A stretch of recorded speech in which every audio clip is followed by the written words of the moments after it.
গণপূর্তের ওই সাইনবোর্ড পূর্তের যে অফিস আমাদের বিশ্ববিদ্যালয়ের পাশে অবস্থিত, এটা হল হিসেবে ব্যবহার করবে, এ কথাগুলো আমরা শুনেছি। শেরেবাংলা কৃষি বিশ্ববিদ্যালয়ের বর্তমান যে এরিয়াটা প্লাসিতে কনফাইন করা হয়েছে সেটা আছে 87 একর, কিন্তু ফার্মগেট, এই ফার্মগেট ছিল শেরেবাংলা কৃষি বিশ্ববিদ্যালয়ের খেজুর বাগান, এখনো কিন্তু খেজুর বাগান আছে।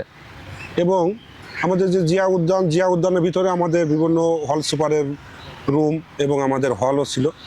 বাণিজ্য মেলার মাঠটা এরশাদ পিরিয়ড পর্যন্ত আমাদের ছিল, কিন্তু তৎকালীন সময় যে সকল ছাত্র নেতারা ছিলেন বা যারা হত্যাকর্তা ছিলেন তাদেরকে একটা প্রলোভন দেখিয়ে সরাসরি এরশাদ বাণিজ্য মেলার মাঠটা শেরেবাংলা কৃষি বিশ্ববিদ্যালয় থেকে বিচ্ছিন্ন করে রাখে। কিন্তু শেরেবাংলা কৃষি বিশ্ববিদ্যালয়ের বর্তমান যারা সাধারণ শিক্ষার্থী এবং বিভিন্ন ছাত্র সংগঠনের নেতৃবৃন্দ আছেন, ওনারা চান যে তাদের পুরাতন জায়গা উত্তরাধিকার সূত্রে পাওয়া যে জায়গাটা পুনরুদ্ধার করতে।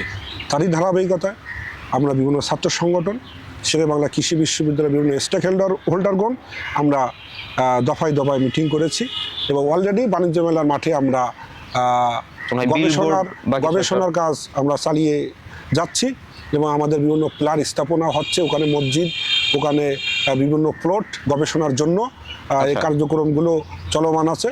এবং ইতিমধ্যে আপনি লক্ষ্য করেছেন যে গণপূর্তে ওখানে একটা সাইনবোর্ড টাঙিয়েছে, কিন্তু আপনার অবগতির জন্য এবং সবার অবগতির জন্য আমি জানাই, গণপূর্তের যে অফিস আমাদের বিশ্ববিদ্যালয়ের 2 নম্বর গেটের পাশে অবস্থিত, সেই অফিসের CSRS আমাদের বিশ্ববিদ্যালয়ের নামে এখনো বহাল তবিয়তে আছে।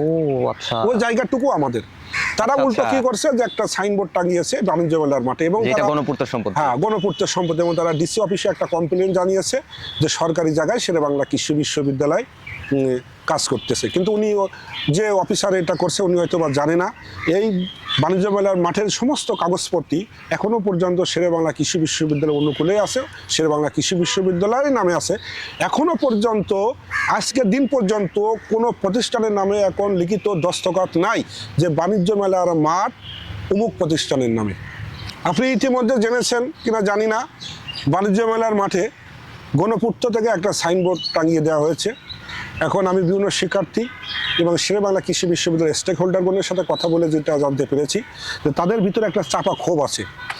তারা যে কোনো মুহূর্তে গিয়ে গণপূর্তের ওই সাইনবোর্ড উপড়ে ফেলে তারা গণপূর্তের যে অফিস আমাদের বিশ্ববিদ্যালয়ের পাশে অবস্থিত এবং যার জায়গার CSRS আমাদের বিশ্ববিদ্যালয়ের নামে, ওইটা হল হিসেবে ব্যবহার করবে, এ কথাগুলো আমরা শুনেছি।